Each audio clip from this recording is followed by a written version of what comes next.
kwa neema hii kubwa umetupatia siku ya leo. Mkono wako una nguvu, mkono wako una uweza, mkono wako una mamlaka.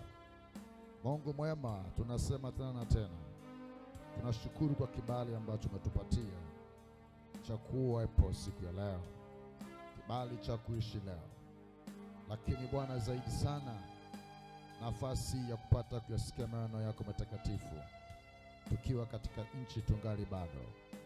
Mungu, kusikia na kuwemo katika utumishi huu mkuu.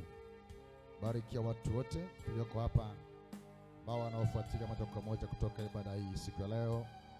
Neema yako iliyokuu kuwafunika na kuwatunza kwa pamoja Bwana, tukaweze kusikizishwa maarifa, hekima na ujuzi utokao kwako. Tusipotee katika makusudi yetu ya kuwepo katika nchi, yaani kukutumikia Bwana, lakini tusipotee katika jehanamu na katika mauti ya pili. Bwana upo kutupa maarifa na akili na ujuzi tufao katika kila jambo. Mungu mwema, tukafanye katika usahihi, kamwe tusiangukie katika makosa ya wao yote. Tujalie neema kuu kutambua mambo yatupasayo. Haleluya! Ni furaha yangu tena kushiriki pamoja nawe maneno matakatifu ya Mungu. Amen. Hakuna amen inakuwaje hapa? Amen. Aha. Naona akili inakimbizwa na mambo mengine kadha wa kadha. Bwana akubariki sana kwa uwepo wako. Naomba ukae katika utulivu wako, usihamehame, usiondoke popote pale. Hakikisha ukikaa umekaa mpaka mwisho wa safari. Haleluya. Wewe ambaye unafuatilia kwa njia ya televisheni yako, hakikisha unakaa hapa ubanduki mpaka mwisho wa safari. Tuko mbele za Mungu na ni furaha yetu kupata nafasi hii ya kuweza kusikia kutoka kwa Mungu, kupata kuelewa mashauri ya Bwana, na hapo ndio panapotengeneza kuishi kwetu na uhai wetu. Kwa kuwa mtu ataishi kwa kila neno litokalo katika kinywa cha Mungu, mtu ataishi. Kwa hiyo tunapopata nafasi ya kuyasikia maneno ya Mungu, huo ndio uhai wetu na ndio kuishi kwetu. Ndiposa watu wakae na furaha na amani na utulivu mkubwa wa kusikia kutoka katika kinywa cha Mungu Baba Muumba wetu. Haleluya.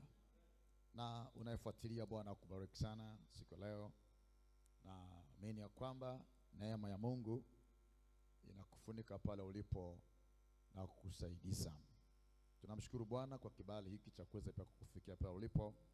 Tunaamini ya kwamba hatua kwa hatua utaendelea kuwa mnufaika wa yale ambayo Mungu amekusudia kuyafikisha kwako kutoka madhabahuni pake na kinywani pake Mwenyezi. Hebu tumshangilie Bwana kwa neema hii ambayo ametupatia. Unajua ni neema tu Bwana amekupatia, kwa sababu tungesema nini tumefanya, nini umefanya. Wakati wote kuwa mtu wa kumshukuru Bwana, ukitambua kwamba yeye amefanya mambo makubwa ya ajabu katika maisha yako. Mwanadamu akawe na shukrani nyingi kwa Muumba wake. Haleluya. Nasema tena, mwanadamu akawe na shukrani nyingi kwa Muumba wake. Please sana. Yeye ndiye mchungaji wa nafsi zetu, ndiye mchungaji wa roho zetu. Anajua kutoka kwetu kuingia kwetu, anajua kuwepo kwetu kwenye hii sayari ya dunia, anajua namna ya kutoka kwetu kwenye sayari ya dunia siku ikifika. So lazima kuwa na nidhamu na heshima vizuri na Mungu aliyekuumba. Ukiwa na pumzi, una uhai, tumia pumzi yako vizuri mbele za Bwana kwa na tija, isiyo kwa mambo yasiyofaa, ni dhambi na makosa makubwa. Haleluya. Na leo tutakuwa tunaangalia kwa habari ya kufurahia kumtumikia Mungu. Furahia kumtumikia Mungu. Furahia kumtumikia Mungu. Ndani ya mwezi wa 6 nina jambo maalum kukufikishia kila mmoja wetu kwa namna ya pekee sana, nikushirikisha kwa habari ya kumtumikia Mungu. Hongera kwa kuwa unamtumikia Mungu katika maeneo mbalimbali. Uwanja wa kumtumikia Mungu hapa duniani ni mpana sana. Yaani unaweza kumtumikia Mungu. Na nisikia vizuri? Na tunasema kumtumikia Mungu si vinginevyo. Kumtumikia nani? Na si vinginevyo. Hebu sema kumtumikia Mungu. Leo iko miungu mingi. Tunasema hivi, nataka kumtumikia Mungu, sio miungu. Kumtumikia nani? Mungu. Kwa hiyo ni kumtumikia Mungu, Mungu kweli, si vinginevyo. Anisikia vizuri? Kwa hiyo wale wanaomtumikia Mungu wanapaswa kumtumikia Mungu aliye Mungu. Amen. Kwa sababu leo kungekuwa na namna nyingi za miungu, Mungu hivi, kila mtu na Mungu wake, vimekaa hivyo hivyo vilivyo. Na so ingeleta mkanganyiko na sintofahamu nyingi katika akili za wengi. Yupi ni yupi? Kipi ni kipi? Nani ni nani? Wapi ni wapi? Mwenye kumtumikia Mungu anapaswa kuhakikisha ya kwamba anayemtumikia ndiye. Na nisikia vizuri? Mara nyingi katika maandiko tunaona ya kwamba Mungu akijitambulisha kwa namna yake na akijitofautisha na miungu mingine ambayo ilikuwepo na ilikuwa ikitumikiwa kwa namna mbalimbali. Ndiposa Mungu akawaambia, ninyi mtanitumikia mimi, mtaniabudu mimi. Mimi ndimi Bwana Mungu wenu, msiwe na miungu mingine, so mtanitumikia mimi. Mungu alijitambulisha kwa namna na namna kwa vizazi na vizazi, ili wapate kumjua Mungu wa kweli na wapate kumtumikia Mungu wa kweli. Katika zama moja wapo za Yesu Kristo kulikuwa na kundi moja ambao walikuwa wakisema sisi tunaabudu huko. Ndio wanaabudu Mungu by the way kwa namna yao, lakini hapa pakawa na namna fulani ambayo leo ikupe wewe akili ya kutaka kumjua Mungu wa kweli ndio upate kumtumikia. Na nisikia vizuri? Leo kuna mambo mengi pale. Tunataka kumtumikia Mungu wa kweli. Haleluya. So kukawa na mama Msamaria hapa, kukawa na Wasamaria pale na makabila mengine kwa namna fulani yakishikamana kwa pamoja kufanya ibada kwa aina fulani ya Mungu. So walikuwa na mlima hapo na wengine kule Yerusalemu. Kwa hiyo pakawa na ushindani baina yao, Mungu wa mlimani kule au Mungu wa Yerusalemu. Pakawa na mvutano hapa na hapa. Hata Yesu alipokutana na yule Msamaria kukagusiwa hiyo mada kwamba kumekuwa na mambo fulani hapa.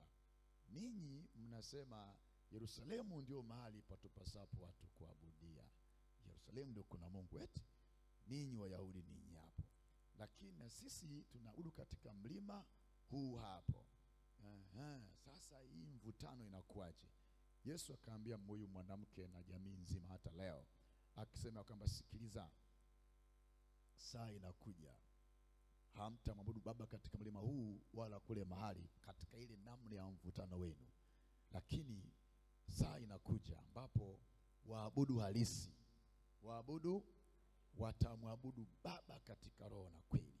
Lakini akawaambia, ninyi mnaabudu msicho kijua. Huko mlimani kwenu huko mnaabudu huyo Mungu huyo, hamumjui mnachokiabudu kabisa. Lakini sisi Jews, sisi Wayahudi tunaabudu tukijuacho. Sema tukijuacho. Sema tukijuacho. Mtu mmoja achangamke vizuri hapa na awe darasani kweli kweli. Kila mmoja akae kidarasa. Hebu mwambie kaa kidarasa vizuri. Mwambie tunakaa kidarasa vizuri. Mwambie wewe kaa kidarasa vizuri. Biblia yako iko wapi? Usikae kama mgonjwa. Kaa kidarasa wewe hapo. Kaa kidarasa vizuri. Na wewe pia kaa. Na wewe unayefuatilia kaa vizuri kidarasa. Usimwache mwenzako akakaa kiajabu ajabu. Akae kidarasa. Amen, amen. Mkague mwenzako hapo vizuri, amekaa hije. Asikae kama tu mvuta bangi au mpita barabara. Kaa vizuri please. This is the class now. Tega yako vizuri, kwa sababu haya ni mambo muhimu kwenye maisha yako. Sikuimbii ngonjera hapa, wala sikutengenezea kaimbo fulani kaosha akili ya kwako. Unapokea mambo ya msingi sana kwenye maisha ya kwako. Na nisikia vizuri kwa habari ya kumtumikia Bwana. Na nisikia sawa sawa?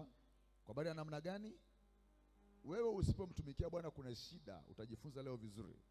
So hakikisha unakaa vizuri, unazingatia na unachukua hatua kumtumikia nani? Kwa kuwa Mungu anataka umtumikie. Usitumikie miungu mingine yoyote, nataka umtumikie mimi. Moja ya agizo na jambo Mungu anataka kwetu ni sisi kumtumikia. Jambo ambalo tumeacha sasa, tunajitumikia wenyewe na kutumikia maisha na mambo mengine ya ajabu ajabu. Ndio maana kunakuwa na shida kwenye maisha ya wengi. Please, huu ni wito wa kumtumikia Mungu wa watu wote kila mahali duniani. Na nisikia vizuri. So akaambia, ninyi mnaabudu msicho kijua kabisa kabisa Mungu ana namna gani ambaye hamjui, lakini sisi Jews tunaabudu tukijuacho. Tunamwabudu Mungu tunayemjua, tumetoka naye mbali. Mungu wa Ibrahimu, Mungu wa Isaka, Mungu wa Yakobo, wana reference. Na nisikia vizuri, sio Mungu tukazuka hapa, wana reference kutoka kule Adam. Mungu yule yani walikuwa wanatunza reference. Leo mna miungu ambayo haina reference. Yatokea tu Samoa huko, umetokea ukifuata reference zake haivieleweki, yatokea sio anazaliwa wapi tu juzi tu hapo, na majina mmemtungia mengi ya kutosha, rundo la majina. Mungu ana reference. Anasikia vizuri, lakini so lazima ufuatilie vizuri ili tujue reference za Mungu ni wa aina gani. Sio tu umezaliwa mahali fulani pale ambia Mungu wetu ni huyu hapa amekaa ndio huyu. Nataka reference biblically, historically, reference zitufikishe mahali pa akili zangu kusema naam, na mashuhudizo ya moyo wangu, nafsi yangu na roho yangu kwamba huyu ndiye. Ndipo uweze kuwekeza nguvu zako kumtumikia Mungu hapo. Usipigwe changa la macho la wajanja wengi kwenye hii dunia. Lazima tuhakiki kwamba ni Mungu wa namna gani tunayemfuata na kumwabudu na kumtumikia. Na nisikia vizuri duniani huku watu wote mshangilie Bwana kama haya mambo yanakuelea sawa sawa kwenye ufahamu na akili za kwako. Hongera wewe. Sasa ikafika hatua tena mahali fulani hivi katika kitabu cha Yohana sura ya 17, John chapter number 17, Yesu akitoa ripoti yake ya mwisho na akifanya maombi kwa kuwaombea wanadamu na wanafunzi wake, na sasa anarudi, anamaliza kazi, anaweka mambo sawa na kuwaombea na kusemea maneno ya mwisho wanafunzi wake kwamba sasa wanatumwa kama ambavyo walitumwa na mambo mengine kadha wa kadha. Lakini moja ya maneno ya kwanza kabisa akizungumza katika sura ya 17 mstari wa kwanza na kuendelea pale, moja ya maneno yaliyoko pale anasema kwamba Baba, wakujue wewe, wakujue, yani sio issue ya kumpaka cha, no, wakujue. Hebu sema nimjue Yesu, nimjue Mungu. Umeongea vizuri kweli? Umeongea vizuri? Umeongea vizuri, lakini umjue nani?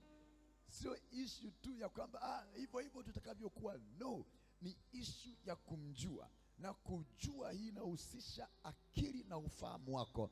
Na kutoka mbinguni Mungu anachungulia aende duniani kama wako watu wenye akili. Ndiposa anachukia na kuambia wajinga, hata lini mtapenda ujinga? Mimi angetaka akili. So watu wamjue, wakujue wewe Mungu wa kweli. Kwa tukiona Yesu anatumika, anasema nimetumwa na Baba, huyo ndio Mungu wa kweli. Amen, amen. Kwa hiyo tukimkamata Yesu Kristo, tukamzingatia vizuri kabisa, maana yake tumeshamzingatia Baba. Sema aliyeniona mimi amemwona Baba, yani Mungu. Haleluya. Hata akasema hata haya maneno yangu ninayowaambia, ninayowafundisha, si kwa shauri langu mimi, bali maneno ya Mungu Mwenyezi. Kwa tunaonyeshwa namna ambavyo, je, Mungu wa kweli tunaweza tukampata kwenye kona zipi? Lazima kuweko na na reference za Mungu unayemtumikia, unayemwabudu, uliyeweka moyo wako kwake. Halo? Uliyefanya yeye ni dhamana ya maisha ya kwako. Lazima umwelewe sawa sawa. Isije kuwa jambazi mmoja hivi umemkabidhi maisha yako na kumtumikia. Jambazi mmoja siku moja atakutosa pamoja na yeye jehanamu ya moto. Hello? Ukajikuta nilijua kumbe sivyo. Lazima kuhakiki ni Mungu wa aina gani, reference zake zikoje. Je, zinaridhisha hizi reference? Lakini moyo wako unasemaje kwa habari ya kwake huyo? Lakini nafsi yako inasema vipi? Unasikia vizuri lakini mambo zako, akili ni ya muhimu hapa. Kwa hiyo wakujue wewe Mungu wa kweli, halafu wa pekee, halafu na Yesu Kristo uliye mtuma. Maana yeye ndiye njia ya kufikisha huko. Mimi ndimi njia. Kwa hiyo wakujue wewe Mungu wa pekee na wa kweli na Yesu Kristo uliyemtuma. Wakujue Mungu wa kweli, ndipo weka matumaini yao, ndipo kutumikie. Na nisikia vizuri kutoka pale. So ni lazima kuhakiki, lazima kujua ni Mungu kweli ama la. Ndipo tuwekeze nguvu zetu, tuwekeze mioyo yetu, ndipo tuwekeze ibada zetu, ndipo tuwekeze kila namna ya uwezo wetu katika kumtumikia. Na nisikia vizuri, ndipo tumuimbie anasikia na kuleta majibu kwetu.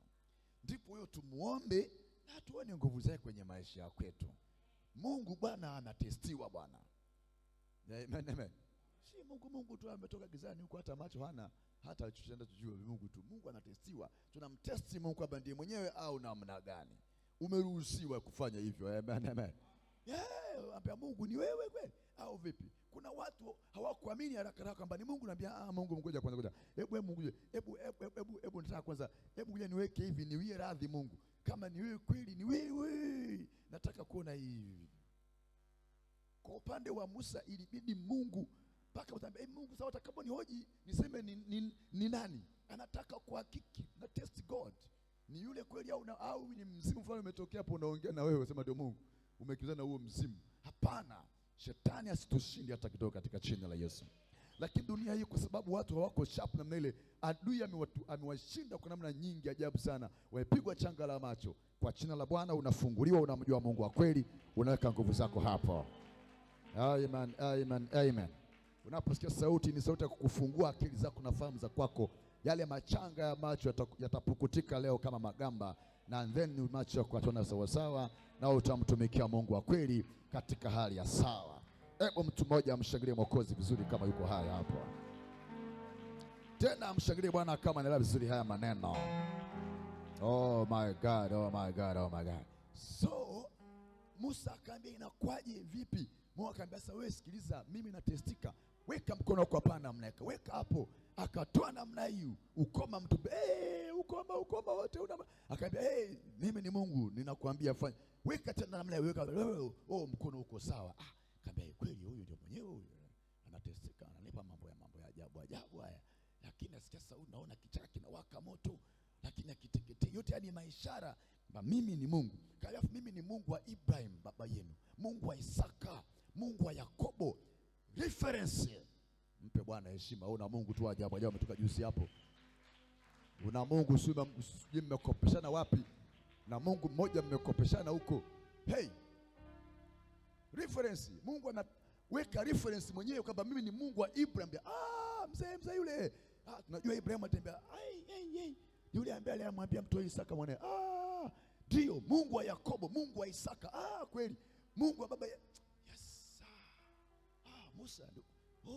Yakobo aliingia huko historia kwa Yusufu nini, wanajua history. Mungu ana reference. So ni hatuwezi kukimbizana, tuna miungu tumejaa kule ulimwenguni. Lazima tumpate Mungu wa kweli, tuweke nguvu zetu mahali pale, tumtumikie Mungu hapo. Amen, amen, amen. Lakini bado Mungu anatestika. Akaambia sasa Musa, nini kuniambia fimbo? Ambia weka chini hapo faster. Leo nikujulisha kwamba mimi ndiye. Kaweka chini pale, ghafla nyoka nyoka. Naambia usikimbie, ni fimbo yako mwenyewe ya kuchungia mbuzi hiyo na ng'ombe wale kondoo wa mzee Yesu. Kama ishike tena mkiani na wanaogopa, lakini kwa mbali sasa nyoka huyo asijakanukia, maana wanajua nyoka ati ya mambo yake tangu zamani za baba yao Adamu. Si kama yule alikuwa anambia wait. Akashika fimbo, fimbo ndio kamba I'm a God now. Nenda utafanya ishara hizi mbele ya Farao. Lakini Mungu ngoja kwanza mimi kidogo kama nagumiza, ambia wewe shangaa mkaraka, yuko ndugu yako Haruna atakuwa nabii kwako, na wewe utakuwa kama Mungu kwake. Ambia mbona kama inaambia sasa Mungu ngoja kwanza, lakini sasa kule wataniuliza jina lako nani wewe, maana sielewi inakuwa kwaje. Akaambia sikiza, kawaambie niko ambaye niko, niliyokuwako niko Mungu wa milele, Mungu wa Ibrahim, Mungu wa Isaka, Mungu wa Yakobo baba yenu amenituma. Mungu anatestika, lazima tuhakiki which kind of God we are serving. Ni Mungu aina gani unaweka nguvu zako pale. Ukimtambua ndiye, fanya kwa bidii katika jina la Yesu. Acha ulegevu mahali fulani. Na nisikia lakini haikutosha. Watumishi wengi walikuja baadaye wakina Gideon wakafanya, ambia Mungu kama ni wewe naweka ngozi hapa, asubuhi iwe na umande kote kwa ukavu. Ikawa hivyo asubuhi, kaambia inakuaje hii, lakini ngoja kidogo tena naweka tena leo iwe kavu kabisa kote kwa na umande. Akatesambia ikawa hivyo, kaambia kakamua bakuli zima, ndoo nzima, ambia kweli huyu Mungu anatestika. Tunataka kujua ndiye ama siye. Hakuna ujinga pale kwenye kumtumikia Mungu.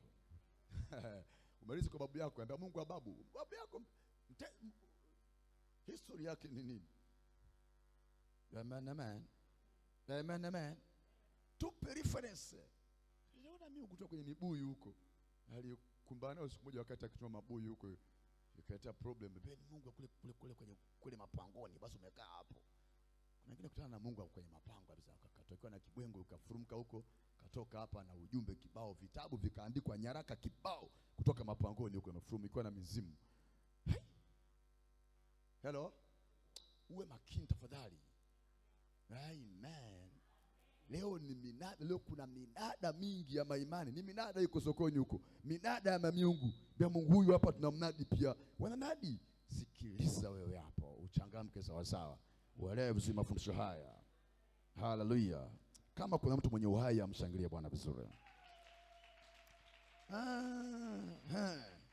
Lakini mmoja akaambia Mungu ngoja kidogo. Kama basi ngoja niandae sadaka na nini. Akaandaa sadaka pale, akamwambia subiri hapo, akaandaa, akaambia naweka juu ya jiwe mwamba huu hapa. Malaika yule akanyosha mkono, akanyosha fimbo yake tu, ikagusa ile sadaka yake, moto ukalipuka. Paka waka, sadaka ikaramba. Akaambia yes, huyu ni Mungu. Amen. Akaambia sasa hapa nimeamini. Wana testi, wanaangalia. Na ndio maana Elia alikuwa anajua huyu ni Mungu aliye naye ni Mungu wa kweli, si kama bahari. Na leo mtaona kazi ya kwake. Akaambia leteni ya miungu wa bahari na mimi Mungu wangu hapa niko mwenyewe. By the way, kuna wengine bado wamejificha mahali fulani, lakini siku moja watasimama, mimi nikiondoka watasimama kuwa manabii wa Mungu wale hai. Hawajapiga magoti kwa bahari hata kidogo. Hawa nao ni wako katika msafara pamoja na mimi. Lakini hapa leo yeye pekee anambia wekeni sadaka yenu hapo, Mungu atakayejibu kwa moto ndiye Mungu wa kweli. Leo mnaimba Mungu wa Elia, mna reference. Kwamba huyu ndio huyu ndio mwenyewe. Una reference. Reference ziko wapi? Unakwenda na Mungu ambaye ana reference yote, kichaa huyo. Nakwambia kweli. Na ni sasa lakini kuna matatizo makubwa sana. Tunataka kumtumikia Mungu aliye Mungu. Sema Mungu aliye Mungu. Sema Mungu aliye Mungu. Sema tena Mungu aliye Mungu. Sema tena Mungu aliye Mungu. Sema watu Mungu aliye Mungu. Kaambia zeni na nyiba leo wakakata sadaka yao, wakaweka hapo, wakaanza kujifyeka kuanzia asubuhi mpaka saa 9. Elia anaambia labda pende Mungu amelala. Mungu anawaga nasinzia wakati mwingine. Sasa hawasikii mpaka leo. Labda amejua na wageni, anaongea na wageni hapo. Unajua Mungu binadamu huyo sasa anaweza kutingwa na mambo. So sijajua miongoni wana. Wakasema sisi tunaamini tu atajibu kwa moto tu. Bali lete moto. Ya leo bali umekufa, utajua kwamba yuko Mungu anayestahili kuabudiwa. Tunataka kujua Mungu wa kweli. Akawaambia leo tunataka tuelewe kama bali ni Mungu au kama Mungu wangu Jehova ni Mungu. Tunawashindanisha hapa leo, atakayejibu kwa moto huyo ndiye Mungu wa kweli. Mungu anashindanishwa somewhere. Amen, amen, amen. Tunataka kuhakiki ili ninyi mjue atakayejibu kwa moto huyo ndiye mtamfuata, huyo wote mtamgeukia huyo, kwa kuwa ndiye Mungu. Sema hiyo safi mheshimiwa. Ikafika zamu yao, hakuna kujibu kwa moto. Dhabihu yao imejawa na enzi na inaanza kuoza. Sasa ni tatizo. Lakini Elia mara moja tu sasa alipofika anambia sasa Mungu ijulikane ya kwamba wewe ndiye Mungu. Haleluya. Wakaweka kuni, dhabihu ikawekwa pale, katakata mwana ng'ombe wa dhabihu akaweka pale, wakaweka maji mapa 12 yakajaa, maji yamejaa kwa madhabahu imeloa, sadaka imeloa, kuni zimeloa. Msije mkasema nimeweka moto hapo ndani yake, nimefanya mazinga ombwe hapa, uwekeni maji wenyewe. Maji yamejaa. Akaambia sasa Mungu ijulikane kwamba wewe ndiwe Mungu wa kweli. Hii jamii imjue Mungu kweli, imtumikie, acha kutumikia mabahali. Wageuzwe hawa. Ghafla wakashangaa mbingu nyekundu. Come on. Hello. Moto ukashuka kama watu Mungu ndio huyo hapa anajibu kwa moto. Huyo ndio Mungu wa kweli. Kateketeza dhabihu, kuni mpaka maji. Sasa kuna moto gani kama nimeficha moto? Kuna moto unaokula maji, moto unazimwaga na maji, moto unakula maji. Acha mchezo kabisa. Huyu ni Mungu aliye hai. Hata mngesema nimeficha moto hapo ndani, si kiberiti, unazimikaga na maji. Huu unakula mpaka maji, ukala mpaka mawe. Tiki tiki namna kitu bamba. Sasa mmeamini ndio kweli. Kamata manabii wa Baali mliodanganya watu na miungu yenu ya kijinga jinga. Shusheni masanamu yenu hapo. Moto. Na nisikia vizuri. Watu walihakiki Mungu wa kweli ni yupi wapate kumtumikia. Hello. So ninakualika kumtumikia Mungu. Mungu aliye Mungu, sio kelele za namna fulani. Na nisikia sawa sawa? Kwa hiyo utamtumikia Mungu kwa furaha. Hello. Baba ndugu yako, tutamtumikia Mungu kwa furaha. Sema tena kwa furaha. Kwa furaha. Kwa nguvu. Si kwa ulegevu. Kwa bidii. Kwa kuwa yeye ndiye Mungu wa kweli. Tutawekeza nguvu zetu hapo. Nasi tumehakiki, nami nimehakiki ndiye mwenyewe. Ninajua reference zake vizuri, na najua matendo yake vizuri. Nimetesti nikaona vizuri. Jina Bwana libarikiwe sana. Hata leo anafanya mambo ya ajabu. Hata hapo ulipo leo atakufanya jambo la ajabu. Utajua kwamba ndiye Mungu. Amen, amen. Saa imefika dunia imjue Mungu wa kweli, na tumtumikie Mungu wa kweli. Na nisikia vizuri, fuatilia mahubiri, mafundisho kote kote. Utajua tu kwamba tunatembea katika mfumo na frequency za namna gani kumtumikia Mungu wa kweli. Napenda kukualika, join with us. Ungana nasi katika kumtumikia nani? Mungu wa kweli. Kwa bidii nyingi, si kwa ulegevu. Sisi hapa tuko na bidii, tunakimbia, hatuchoki, tuko spidi katika jina la Bwana. Bwana wabariki mnaokimbia kwa spidi kubwa namna ile kumtumikia Mungu. Mshangilie Bwana Mungu Mwenyezi vizuri. Kwa hiyo ndani ya mwezi wa 6 ninakualika kabisa, unayefuatilia, ninakualika kutoa michango yako, fedha yako, nguvu zako, muda wako. Usikiapo kuna 1, 2, 3 kwa bidii nyingi, ungana nasi tuifanye kazi ya Bwana. Amen, amen, amen. Weka michango yako, lete fedha, lete nini, chochote unachoona kwamba kinafaa kumtumikia nacho Mungu, lete tumtumikia nacho Bwana vizuri. Amen, amen. Kwa namna hiyo tumekwenda pamoja kabisa katika kumtumikia Mungu wetu aliye hai. Hebu mshangilie Bwana kama unapenda kumtumikia Bwana vizuri. Na itakuwa kwamba unaweza ukafuatilia kwa channel yetu ya Jesus Mission TV. Namba zangu ziko pale, unaweza ukafuatilia, ukapiga simu, ukapata maelekezo zaidi namna gani unaweza ukawapatana wa kazi hii ya injili duniani kote. Jina Bwana libarikiwe sana. Pale kwa channel yetu unaweza kuona mikutano tunayofanya, ibada tunazofanya maeneo mbalimbali katika nchi, lakini tuna malengo makubwa zaidi ya kufanya kazi hii. So ni furaha yangu kukualika, nataka nguvu yako unganisha na nguvu yetu, kwa pamoja tufanye kazi ya Bwana kwa bidii nyingi. Haleluya. Bwana akubariki. Bila shaka umeelewa vizuri, na unaweza kumpa taifa rafiki yako, jamaa yako mwenye moyo wa kumtumikia Bwana, tukafanya kazi hii kwa pamoja. Ni huduma isiyo na mpaka, isiyofungwa na chochote. Ni huduma ya injili ulimwenguni kote. Tunafika mahali popote maadamu panafikika. Amen. Hata kama kungekuwa na watu wanakaa huko angani kwenye mwezi huko, tungewapandia, na kuambia kabisa tungewapandia, tungeenda siku moja.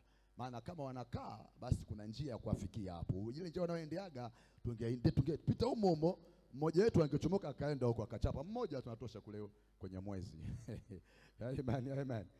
Mmoja tu anachapa gospel na rudi huko. Nao wamesikia njia wanaokaa huko. Kama wanakaa kwenye jua sawa, unakaa kwenye nyota, yote kavyokuwa tu wewe tutakufikia. Amen.